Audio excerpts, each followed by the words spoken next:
Well, Israel is set for a major expansion of the Gaza offensive. That's the word from Prime Minister Netanyahu, who reportedly told ministers that he will seek cabinet approval backing a plan to fully occupy Gaza. We have more from ILTV's Steve Bibbas. It's day 669 of the war in Gaza, and for the first time there are indications that the IDF mission will be the complete occupation of the entire enclave and its some 2 million Palestinian civilians. Several ministers reportedly said that Prime Minister Netanyahu used the term occupation of the Strip in private conversation to describe his vision for the expansion of the IDF operations. Ynet quoted a senior official saying, "The die is cast. We are going for a full occupation of the Gaza Strip." Netanyahu has yet to say as much in his own words. These were his most recent public comments on the matter. אנחנו בעיצומה של מלחמה עצימה שבה השגנו הישגים גדולים מאוד היסטוריים כי לא היינו מפוצלים, כי עמדנו יחד ולחמנו יחד. אנחנו צריכים להמשיך לעמוד יחד ולהילחם יחד כדי להשיג את מטרות המלחמה שהצבנו, את כולן. את הכרעת האויב, שחרור חטופינו, והבטחה שעזה לא תהווה יותר איום על ישראל. בהמשך השבוע אני אכנס לקבינט כדי להנחות את צה"ל כיצד להשיג את שלוש המטרות הללו, כולן בלי יוצא מן הכלל. The IDF currently holds control of about 75% of Gaza, but under the new plan, the army would occupy the remaining areas as well, bringing the entire Gaza territory under Israeli control. IDF Chief of Staff Ariel has reportedly advised against the plan to take over all of Gaza, assessing that it could take years to clear all of Hamas infrastructure, and it could put the hostages in danger of execution from their captors as troops approach where they are being held. But the decision will come from the political echelon, which is pushing for full occupation, and the IDF will move to carry out the orders if and when given. Well, joining us to discuss the upcoming plan to potentially reoccupy Gaza is our panel, Ori Yisachar, Director of Research at IDSF, and former Ambassador Yoram Ettinger, an expert on U.S.-Israel relations and the Middle East. Ambassador Ettinger, Or, thank you so much for joining us today. Or, I want to start with you. Now, how likely is this to happen? Is this just sort of strategic maneuvering?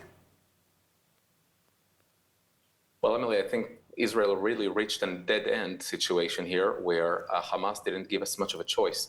I'm reminding you that Israel already agreed to several propositions by Witkoff and by the U.S. administration, passed it on to Hamas, and for a minute there it seemed that Hamas gave its tacit approval, but then the requests and modifications were completely out of the question. Israel wants to release all hostages. But it cannot receive these kind of absolutely out of the question responses from Hamas.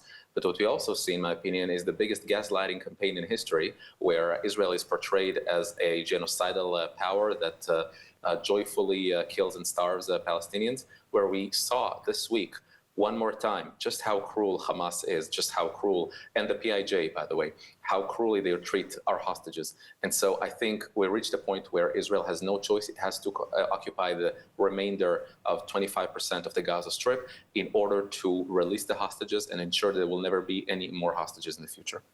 Now, Ambassador Ettinger, if the Israeli government does indeed move forward, what would the diplomatic ramifications be for this move internationally? Well, diplomatic reaction is expected to be anti-Israel and not pro-Israel, as has been the case, in fact, for the last 77 years. Nothing new here. However, an Israeli move to obliterate Hamas, which is a linchpin of anti-US, anti-Western Islamic terrorism, a branch of the Muslim Brotherhood, which has its machete at the throat of every single pro-American, pro-Western Arab government. An Israeli move to obliterate that mutual enemy, mutual to Israel, to the West, and to the pro-Western Arab regimes, would be a service to Western interest as well as pro-Western Arab interest, independent of the talk accompanied by the Arabs. the Arabs are going to talk very negatively on Israel, very positively towards the Palestinian, but the Arab walk has always been anywhere from indifferent to negative on the Palestinian. And in this case, they pray, they hope for Israel to serve their interest by obliterating Hamas rather than caving in to diplomatic pressure by the West. We did see similar things with the statement that came from the Arab League, even recently calling on Hamas to disarm, to dismantle. Or I want to turn to you. When we talk about occupation, are we discussing a civil occupation, a military occupation? I mean, who would govern? What do we know so far based on what's being discussed at the government levels? Right, so we know very little about what the government plans to do, but I know what we offer the government to do, and that is an interim international directorate that is controlling parts of the Gaza Strip, where you invite the population in with full humanitarian aid, like the GHF, the Gaza Humanitarian Foundation, is doing right now. Some 600 trucks, each carrying 60,000 tons of aid with extremely sophisticated mechanism. You know, the GHF has gone through a lot of, taken a lot of heat in the past few days and weeks. I have to tell you, we're looking into this issue in depth. This is not the case. This is the best case scenario for Gaza citizens, much better off than what Hamas and UNRWA can provide them, and they're doing a magnificent job, and they absolutely do not deserve all the heat that they're taking. What I want to stress here is that Israel needs to first demolish Hamas and invite the population into these humanitarian centers. Once Hamas is defeated, there will be other forces like Yasser Abu Shabab in the south and others who would be able to take over some of the civil aspects of running the Gaza Strip. However, I do not think that at the end of the day, we will see one unit called the Gaza Strip. There will be several units of humanitarian centers where Gazan civilians can be safe over there in order to ensure that they don't go to all these quite demolished and uninhabitable urban centers around the Gaza Strip. So I see it, I view it as a purely humanitarian purpose right now, and the civil future of the Gaza Strip will be determined. It's too early to tell. Now, Ambassador Ettinger, what do you see as the options in terms of governance in Gaza, or is it just really too early to say? Well, when it comes to military aspects, there's no option for Israel but Israel's own control of Gaza. Anyone who assumes that an international force, an intra-Arab force, an Egyptian force, or God forbids, an American force in Gaza would advance the cause of stability and peace in the area is another trip in wishful thinking. We have been through litany of precedents that prove to us that Israel must not rely on any force but its own force when it comes to securing its own border. The worst prescription for Israel's relations with the United Arab Emirates or Saudi Arabia or Egypt would be to invite Egyptians, Emiratis, or Saudis to partake in the security in a security force in Gaza. The worst thing for U.S.-Israel relations would be to see the U.S. partaking in securing compliance with the security agreements in Gaza. It must be Israel's own commitment and Israel's own assignment. And yes, it would require some cost, but there are no free lunches anywhere in the world, certainly not in the Middle East. Now, Or, before I let you guys go, I do want to ask you, I mean, surely we will see harsh condemnation from the international community. We're already hearing some of it, most likely surrounding the issue of the Palestinian population inside of Gaza. What are the options, and do you believe that Israel is prepared for such a storm, whether it be diplomatically or on social media or on the ground continuing inside Gaza? Well, Emily, you're absolutely right. The storm is already in full force, in full speed. I have to tell you that gaslighting campaign against Israel is monetized. It is profitable. You can see how well, like the old saying that it won't go away so long as it sells newspapers. So Israel is a hot topic, and harshly condemning Israel is much more selling and monetized than supporting it, or actually just sticking with the facts. Israel has been providing meals for 2 million people in Gaza every single day. France, Qatar, all of these countries are participating in providing humanitarian aid. But regarding the full occupation of the Gaza Strip, look, I mean, this has been Israel's goal from the get-go. In my humble opinion, it should have happened already back in January 2024. We're here in August 2025, pretending as if this was not the goal in the first place, which is defeating Hamas and ushering in a new era in the Gaza Strip. And regardless what Israel does, you see, even when Israel provides the Palestinians more than enough humanitarian aid, it gets so much heat. It takes so much heat for doing so. So what I suggest, we have a very supportive U.S. administration. Go ahead, finish the job, just like the U.S. defeated ISIS, finish the job in Gaza, and we prevent the next massacres in the years to come. All right, well, unfortunately, we do have to wrap this up, but I want to thank you, Ori Yisachar and Ambassador Yoram Ettinger, for joining us today. Thank you. Thank you so much. Israel Bonds, the heartbeat of solidarity, the powerhouse of support. When the Israeli-Hamas war hit, Israel Bonds stood tall, proving we're more than just an investment, we're a lifeline. Israel Bonds pledges to ensure Israel thrives and flourishes. Investing in Israel Bonds isn't just a financial move, it's a declaration for resilience, strength, and a better future for Israel. Join us and let solidarity echo through generations. Well, after a cabinet decision to continue expanding humanitarian aid into Gaza, Israel decided they will allow gradual and controlled entry of goods to Gaza through local merchants. It comes on the heels of ongoing pressure from the international community on Israel to do more to prevent this hunger crisis from getting worse in Gaza, although officials continue to blame Hamas for the man-made crisis amongst their own people. ILTV's Shosh Bedrosian reports on Israel's efforts inside the enclave. For the first time in nearly a year, Israel will now allow the flow of goods to enter the Gaza Strip through the private sector. Kogat, the Israeli military agency that coordinates aid, said the decision made by the cabinet aims to increase the volume of aid entering the Gaza Strip while reducing reliance on aid collection by the United Nations and international organizations. For weeks now, American and Israeli officials say Hamas is consistently stealing and diverting the aid. Meanwhile, new data released by the UN agency, the UN Office for Project Services, shows most of its aid entering Gaza has been looted inside the enclave, according to Fox News.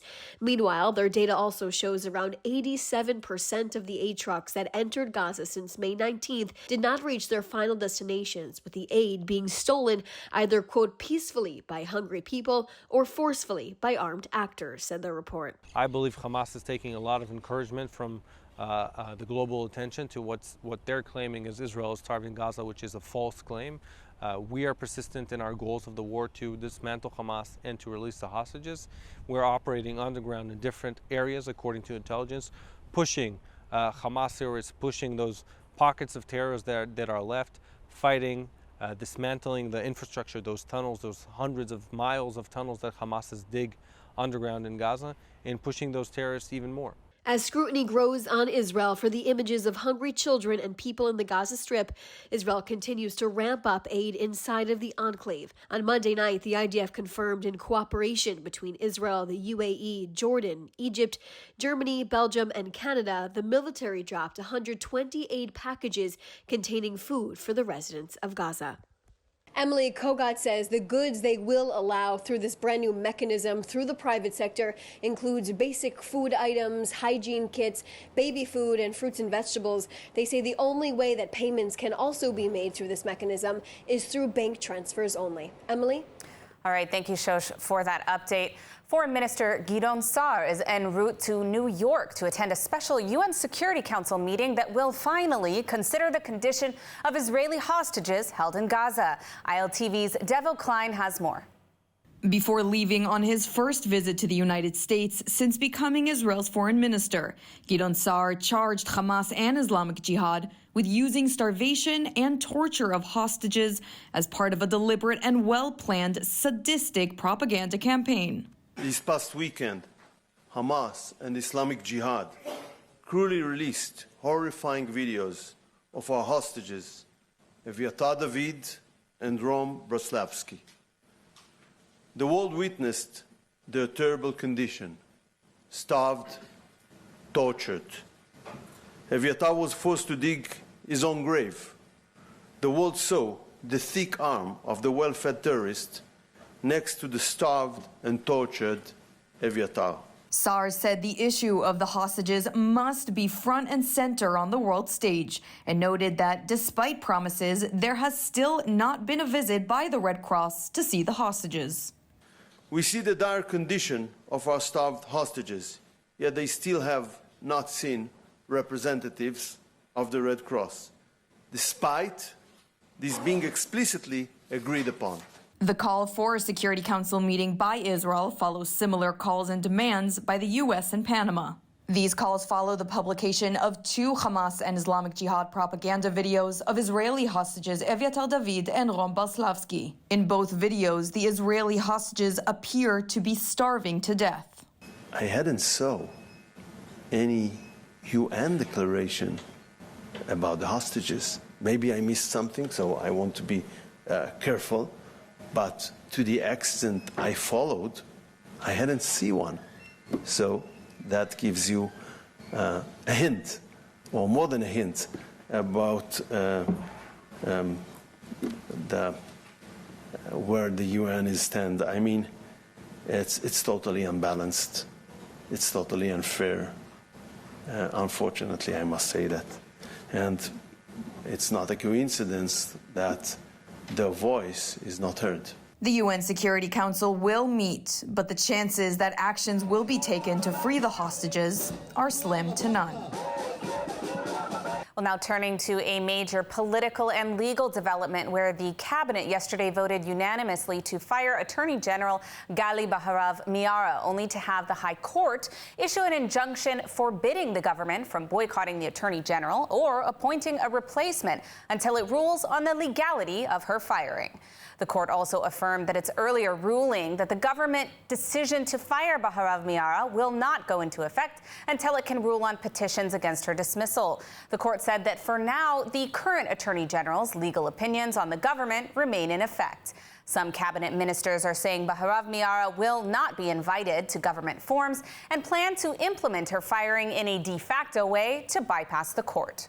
Well, U.S. Speaker Mike Johnson became the top U.S. leader to pay an official visit to an Israeli community in Judea and Samaria. Visiting the city of Ariel in Samaria, Johnson reportedly said that the mountains of Judea and Samaria belong to the Jewish people by right. According to his host, Ariel Mayor Yair Chetbun, Johnson said Scripture teaches us that the land was promised to the Jewish people. We stand entirely on your side. Joining Johnson on the visit were U.S. Ambassador Mike Huckabee, his daughter, and Arkansas Governor Sarah Huckabee Sanders, as well as several Republican congressmen. Chetbun described the visit as a historic moment and an example of shared values, deep friendship, and strong partnership between the U.S., Israel, and the Jewish communities of Judea and Samaria, where the Jewish story began. Meanwhile, the Trump White House announced that states and cities that participate in boycotting Israeli companies will be denied federal aid for natural disaster preparedness. FEMA posted notices stating that states must adhere to its terms and conditions to qualify for disaster funding. The conditions include the requirement that they will not sever commercial relations with Israeli companies. Well, Israel is planning to launch a new immigration plan to entice wealthy and highly skilled Jews to move to Israel, or as we say in Hebrew, to make aliyah. Traditionally, most immigrants are refugees from their countries of origin, escaping anti-Semitism or even severe economic hardship. Some immigrants, including most from the West, come with resources and education skills. But few are among the wealthiest members of the Jewish population.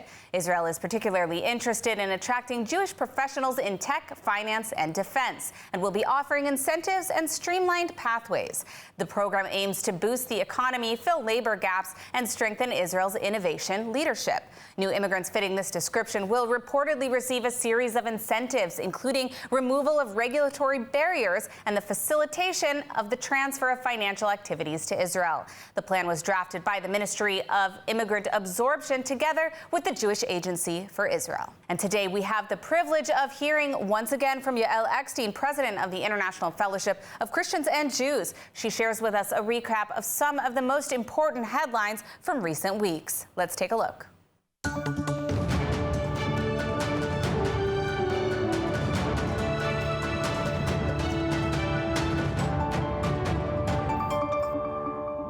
Shalom, my friends, from here in Israel, and here are 2 things that you should know about the fellowship this week. Number 1, we saw a miracle as Rabbi Wolf, one of the fellowship partners in Ukraine, was driving in a car with his wife and his child when a suicide drone hit the car. Rabbi Wolf talks about a revealed miracle that they were left unharmed. Praise God forever. May his name be exalted. Amen. Number 2, as so many of the evacuees inside of Israel have gone back to their homes, they're going back to the same location where they saw their loved ones and families and friends being killed and kidnapped on October 7th. And so the fellowship has built trauma centers across southern Israel. Just recently, we opened up one trauma center in Shar HaNegev. This has 11 new rooms where people can be treated, both as individual and group therapy. The people of Israel are faithful, and as Christians and Jews in Israel and America, we stand together. Thank you so much for joining me this week. Those are 2 projects that you now know about out of hundreds of fellowship projects across Israel and the former Soviet Union. So join me next week for more updates on what's happening at the fellowship. Shalom.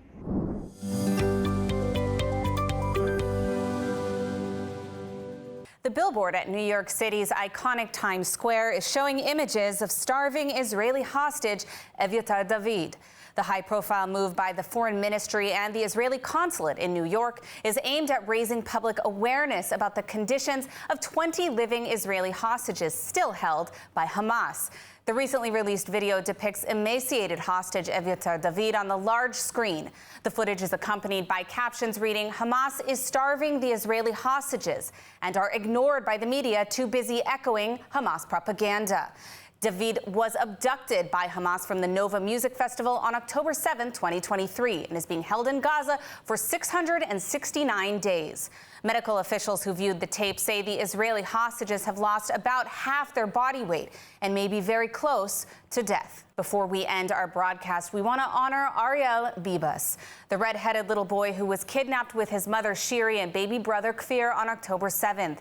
Today would have been his 6th birthday, but his life was cut short after the 3 of them were murdered by Hamas terrorists in captivity. The Bibbas family wrote on Instagram, it's the first birthday without Ariel, a mischievous child full of love with a sweet smile. His father, Yarden Bibbas, is the only survivor of his immediate family and was released from Hamas captivity in February. Now let's take a look at the weather forecast. Clear skies are expected around most of the country tonight, with temperatures reaching lows of 23 degrees Celsius or 74 degrees Fahrenheit. Then tomorrow we'll see sunny skies alongside hot temperatures, seeing highs of 33 degrees Celsius or 91 degrees Fahrenheit.